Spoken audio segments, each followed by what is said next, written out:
Remember how new money is created when a bank makes a loan? Well, when someone repays the loan, the opposite process happens and money is actually destroyed. It effectively disappears from the economy entirely. This is vitally important because it means that if we, the public, start reducing our debts by collectively borrowing less and repaying more, then the amount of money in the economy will actually start to shrink. If we all collectively reduced our debts by 1 billion, then the money supply of the economy would actually fall by a billion. There will be £1 billion less money changing hands in the economy. If we significantly reduce the debt, then this shrinkage in the money supply could actually cause the economy to slow down or grind to a halt. Just think of the problems caused when banks refused to lend during the credit crunch.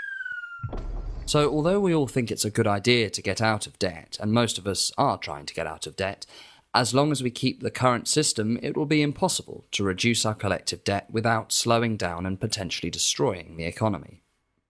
So let's see exactly how money is destroyed when a loan is repaid. Let's start with Robert, who still owes £10,000 to Barclays, but has spent the money, leaving his bank balance at zero. After a few months, Robert decides to pay down £1,000 of the loan. He transfers the money from a bank account with another bank to his bank account at Barclays. We won't show the central bank reserves on this process because, as we saw with the clearing process, any change in the reserves would probably be cancelled out by payments going in the opposite direction. I won't change things in any significant way. Now, Robert still owes £10,000 to Barclays, but also has an account with Barclays that now has a balance of £1,000. As a result, Barclays has a liability to Robert of £1,000. That's the numbers in Robert's bank balance. And Robert has a liability to Barclays of £10,000. When Robert called Barclays and says that he wants to pay off £1,000 of the loan, all Barclays does is reduce Robert's bank balance to zero and reduce the outstanding loan by £1,000. In effect, both the asset and the liability are cancelled out against each other. Because the money supply in the hands of the public is made up of bank-created numbers in people's bank accounts, repaying loans in this way actually reduces the amount of money in the economy.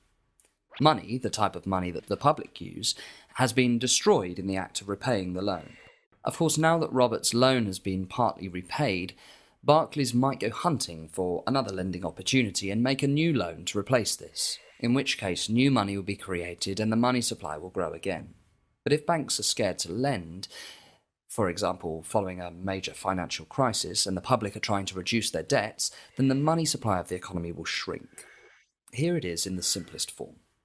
If we want more money in the economy, we need to go into more debt.